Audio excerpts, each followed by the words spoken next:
Welcome back, everybody. This is going to be circle test review number 2, part 2, which we're going over question number 2.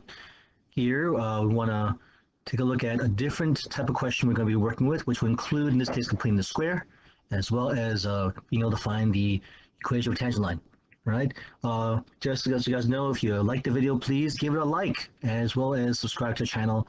Make sure to turn on notifications to know when new videos are added to the channel. And also going to shout out to Miss Walden, my coworker.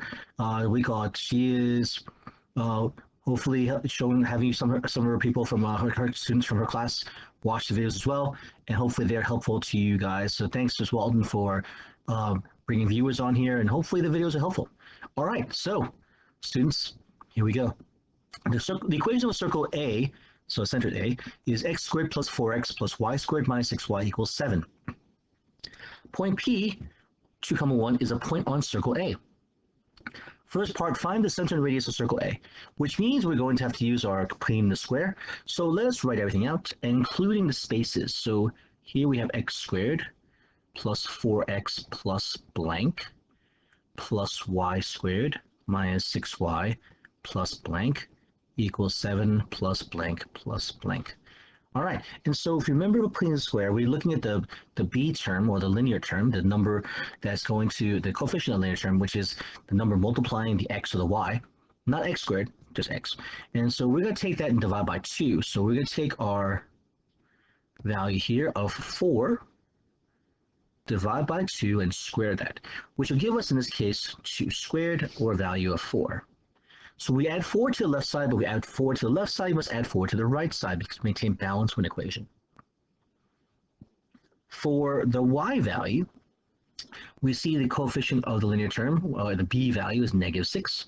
So we'll do -6 divided by 2 squared, which is -3 squared, gives the value of 9.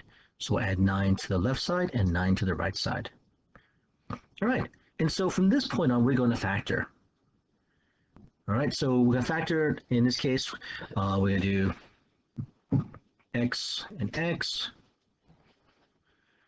and then two numbers multiply 2 and add, so multiply to 4 and add to 4 are 2 and 2, plus 2 and plus 2. We're going to do factoring for the y squared minus 6y plus 9, which would be, in this case, two numbers are multiply to 9 and add to 6 would be, in this case, y and y, 3 and 3, and of course minus and minus, because we only get the -6 here.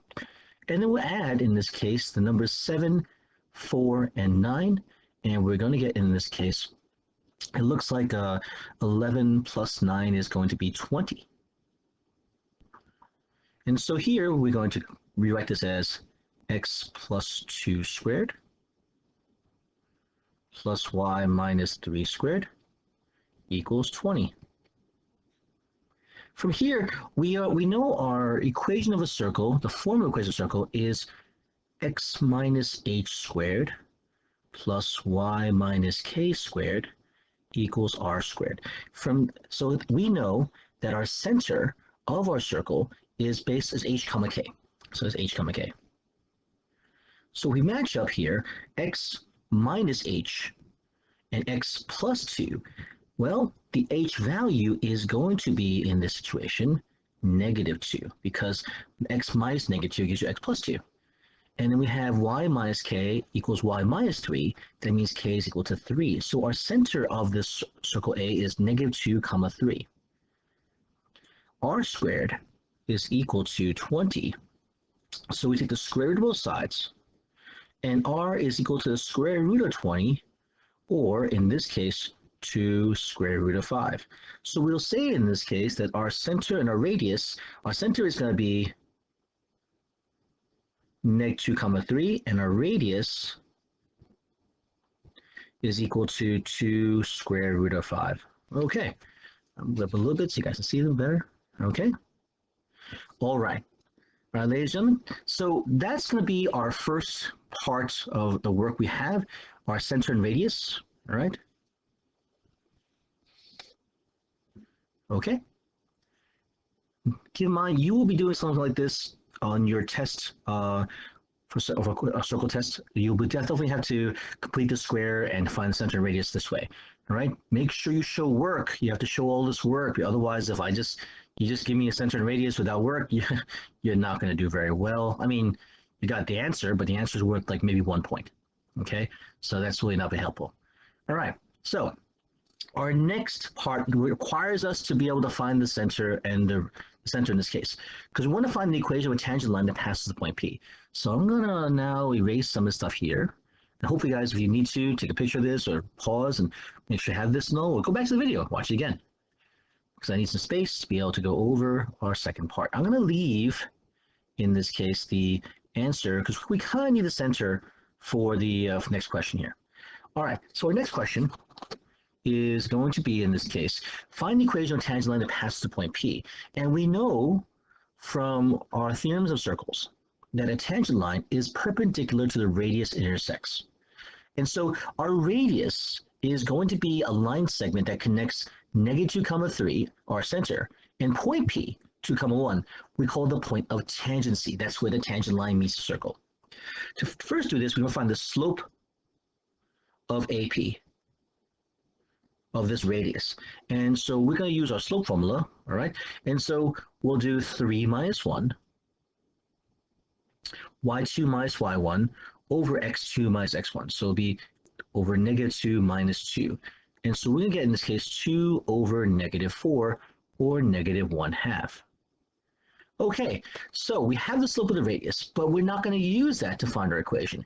Instead, our slope of the tangent line is the slope perpendicular, and we know that's the negative reciprocal of this slope, which is going to be positive 2 over 1. Positive 2 over 1. And now we know the point P, we're passing the point P, which is 2, 1.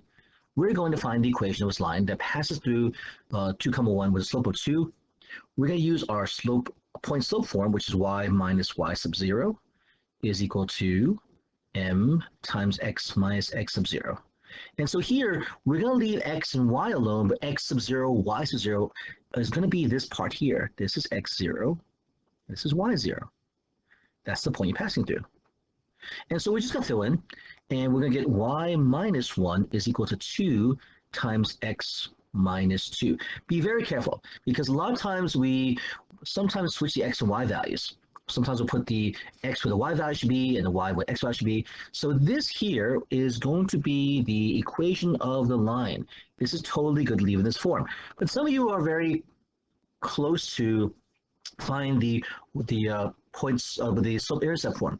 So you would normally do it this way. So here we go. So we use y equals mx plus b. And so our y value using is 1. That's point P. Our slope is 2. And our x value is 2. So y equals 4 plus b. We're going to subtract 4 from both sides. Our b value is -3. Therefore, the equation of this line would be y is equal to 2x minus 3. And so this is the same equation. Now, how can we show this? How can we show this?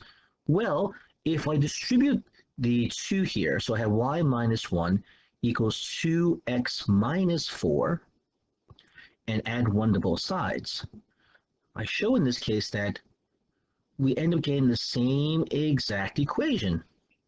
So they're both the same. Now you're saying, well, do I have to show this in the slope-intercept form or standard form? And the answer is no. Point slope form is totally good though. Okay? So I just want to show you that both ways are okay. And I'll full screen so you guys can see everything here. Okay, so very important. This is one of those questions you should be prepared to do on your exam on Friday, this coming Friday, when you watch this on the day of as I record this, before our upcoming exam. Be prepared for this type of question. All right, and so hopefully this is helpful. Again, please leave a like for this video if you found it helpful. Please leave questions or comments if anything you're not sure about. Okay, and of course anything that would be helpful to that might I guess be able to help you a little more. Also include any topics that beyond that maybe you want to review, do a video for that. No, I'll do that as well too. Okay, thanks for watching everybody, and take care. Be safe.